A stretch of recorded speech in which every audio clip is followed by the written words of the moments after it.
high school experience has been far from what a lot of people describe as being the best years of your life.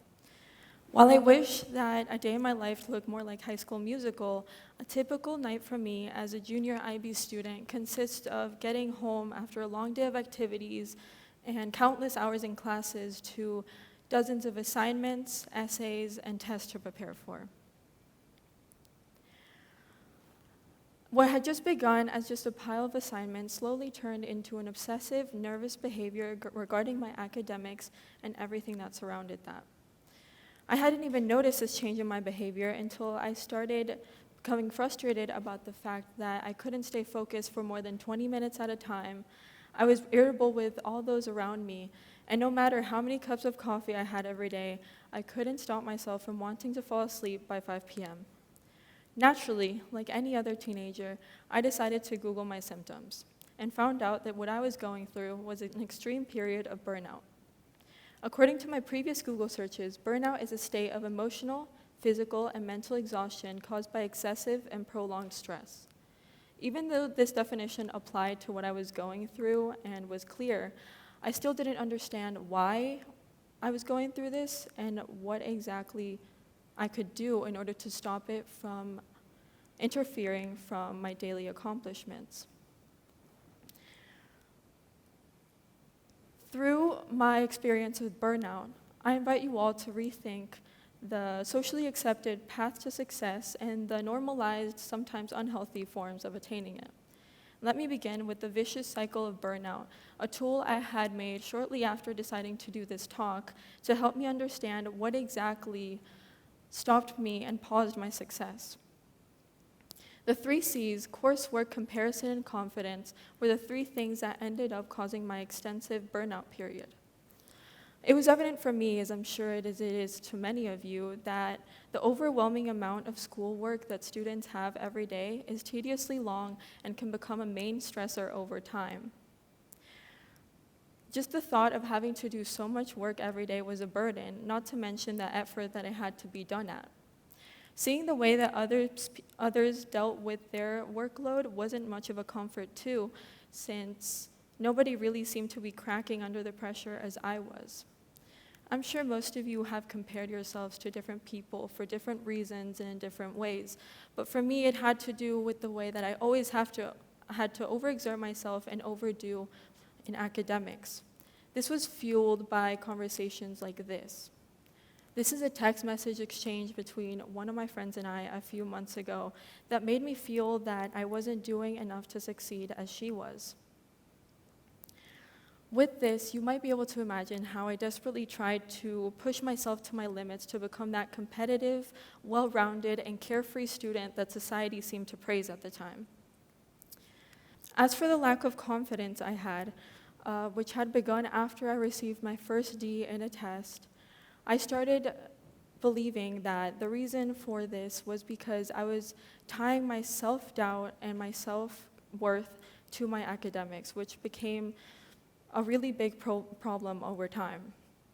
Not only did the 3 C's cloud my path towards success, but also seeing so many videos of Ivy League students or future Ivy League students and what they had accomplished in order to reach their success. I saw many TikToks and many videos in which these students started to say how they had gotten to these prestigious schools with a 5.0 GPA, having been graduating at the top of their class, and had extensively high test scores, made me question whether I was doing enough to succeed. Because of this, and since I had so many different forms of comparison in these different platforms, I began to make unattainable goals for myself that didn't pertain at all to my personality or lifestyle. While I was doing this, I saw that other people's success and my own was very different, and the ways that we achieved it was not at all the same.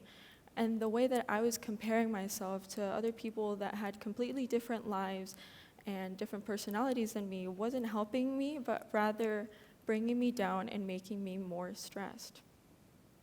The constant need for students to feel like they're the best in their class and they're the best academically shows is very dangerous, as we have this constant subconscious thought that we have to be the best whenever we're taking a test or even just submitting a formative assignment.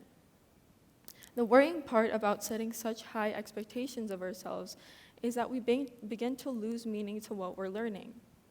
Every single thing we do becomes temporary, and it seems like we're just doing things to get by in high school and not to actually learn. As soon as we begin to lose sight of how important knowledge is when we begin to confuse our own path to success to others' individual path of success. Because of this, we tend to be unmotivated and begin to have these overwhelming feelings and sense that we are not enough. Remember the friend I showed you guys earlier?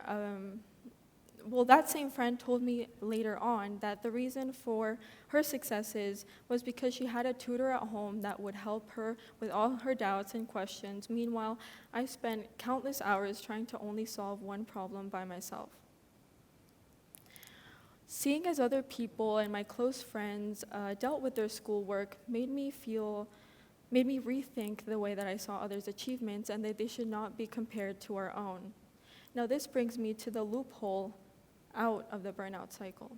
Just because other people are succeeding in different ways than you are doesn't mean that their way of succeeding is the best way. It doesn't mean that it's the right way, and it also doesn't mean that it has to come at the expense of your own physical and mental well-being.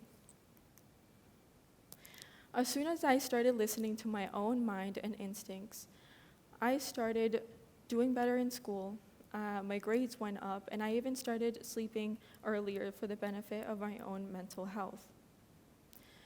By finding ways to balance learning and by finding goals that pertain to our own limits and personalities, we avoid trying to compare ourselves to other people and trying to fit into their shoes, or the habits that work for them may not work for us. This also means that we don't necessarily have to put a strain on our mental health in order to become successful, because this just puts unnecessary pressure and just leads us to a path of failure instead of success. From one student to another, we're always going to have to experience stressful situations. However, if we take the negative parts of this and we turn it into something beautiful, something that we can work with, we will begin to build back our self-worth and create a new and more unique path to our own individual successes. Thank you.